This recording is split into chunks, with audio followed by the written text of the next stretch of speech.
பத்மநாபுரம் புத்தனார் கால்வாய், அதாவது BP canal. இப்ப நமக்கு இந்த 4 அணைக்கட்டு தண்ணியையும் இன்னைக்கு செப்டம்பர் 18ஆம் தேதி இங்கதான் டைவர்ட் பண்ணி விட்டுருக்காங்க. இப்ப நம்ம புத்தன் அணைக்கட்டுல நம்ம பார்த்தோம், பேச்சுப்பாறை, பெருஞ்சாணி, சித்தாறு 1, 2 தண்ணி அங்க வந்து சேரத பார்த்தோம். இப்ப இங்க வரும்போது இன்னைக்கு பரளியாறுல தண்ணி போகல. செப்டம்பர் 18ஆம் தேதி எல்லா தண்ணியுமே வந்து பிபி கால்வாய், பாண்டியன் கால்வாய் இந்த 2க்கும் தான் பிரிச்சு விட்டுருக்காங்க. இப்ப இந்த பிபி கால்வாய் பாருங்க முழு கொள்ளளவுல தண்ணி போயிட்டு இருக்குது. பாண்டியன் கால்வாயும் முழு கொள்ளளவுல தண்ணி போயிட்டு இருக்குது. இப்ப இந்த பாண்டியன் கால் வந்து நமக்கு செல்லந்துருத்திங்கிற இடத்துல ரெகுலேட்டரி கால்னு சொல்லி ஒரு காலாவும், இன்னொன்னு வந்து தோவாளை கால்வாயிலையும் பிரிச்சு விடுறாங்க. இப்ப இவ்வளவு தண்ணி போகும்போது தோவாளை கால்வாயை திறந்து அதை வந்து நேரடியா நமக்கு வந்து தோவாளை கால்வாய்க்கு தேவையான பாசனத்துக்கும் கொடுத்துட்டு ராதாபுரம் கால்வாய்க்கு தேவையான தண்ணியும் கொண்டு வர்றதுல என்ன சிக்கல் அப்படின்னு நமக்கு தெரியல.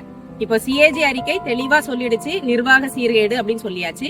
ஆனா இப்ப வந்து இதெல்லாம் சரியில்லை, தோவாளை கால்வாய் சரி கிடையாது, காமராஜர் போட்ட திட்டம் எல்லாம் தப்பு தப்பா போட்டாரு, அவர் போட்ட கணக்கு சரியில்லைன்ற மாதிரி சொல்லிட்டு இப்ப வந்து பழையாறுனுடைய அடியில இருந்து தண்ணியை வந்து பம்ப் பண்ணி எடுத்து கொண்டு வருவோம் அப்படின்னு சொல்லி அதுக்கு 400 கோடி ரூபாய் செலவு பண்றதுக்கு அந்த காசை எடுத்து இம்மீடியட்டா வந்து இந்த ஆண்டே வந்து அதுக்கு இந்த தோவாளை கால்வாயை சீரமைக்கிறதுக்கு செலவு பண்ணாங்கன்னா இந்த உடனடி ரிசல்ட்டை வந்து நம்மளால பார்க்க முடியும். நீங்க இன்னைக்கு இங்க பாக்குறீங்க எவ்வளவு தண்ணி வந்து எல்லா கால்வாய்கள்லயும் இன்னைக்கு இந்த போதையாறு வடிநில பகுதியில போயிட்டு இருக்கு அப்படிங்கறத.